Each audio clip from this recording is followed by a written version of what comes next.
akangotanga kublecha kauno kake kumba futi akoswicha hanzvadzi yake aiti yamusnicha asi yatina kuzira kuti akubicha Shakuruani, Tawiani Masaira Manuani, Shibaba Vizaingoati.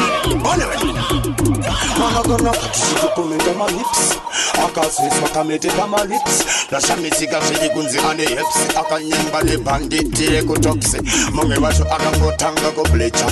Kauno Kakama Futi, I go switcher. I got the Yaki, I eat Yamasnicha. I see Atina Buzilla go taco picture. But my foot, I like it. I go to Mana, appetite.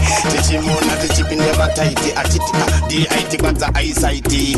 Osimanje upeyu taka hoda bagina kurwada bagarara. Taisha misika akskwera akagara. Asi taimuoneza achipara. Mufungi achakbaniza kana kupora. Kudhiza sin atatashina kunagane kuti unopera kanuna pa. Rakubiga nas bakusimbisa. Asira kambana nukunda nuzeka. Kudhiza sin atatashina kunagane kuti unopera kanuna ka. Big nuts, asira mangana no futi vano acho vanozeka.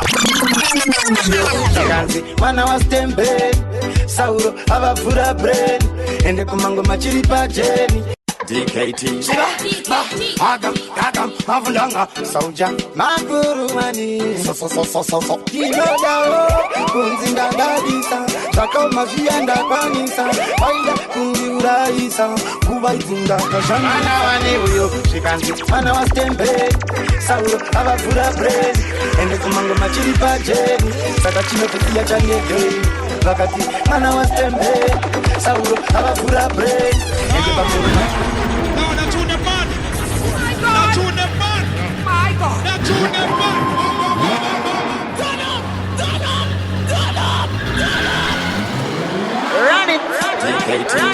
Agam Mavundanga Souljah Maguru Mani So Kinodao Kunzinda Dhiza Zakoma Vianda Kwanisa Waida Kundi Uraisa Kuwaizinda Mwana wani uyo Shikanzi Mwana waStembeni Sauro avavhura brain ende kumango machiri pajeni Saka chino kutia chanege Vakati Mwana waStembeni Sauro avavhura brain ende pamango machiri pajeni Saka uchona chokena nege Mudhi yenye makashara Kini mwana wenye makashara Daina mutete nili panondo zivara Saka mchivona ndichitandara Daishaitanda itoka ndo imba ndo simba Mwari kana machikwanisa Wani bazimba nudosa mama Mwana wani uyo Shikanzi Mwana waStembeni Sauro avavhura brain ende kumango machiri pajeni Saka chino tuziya chanege Vakati Mwana waStembeni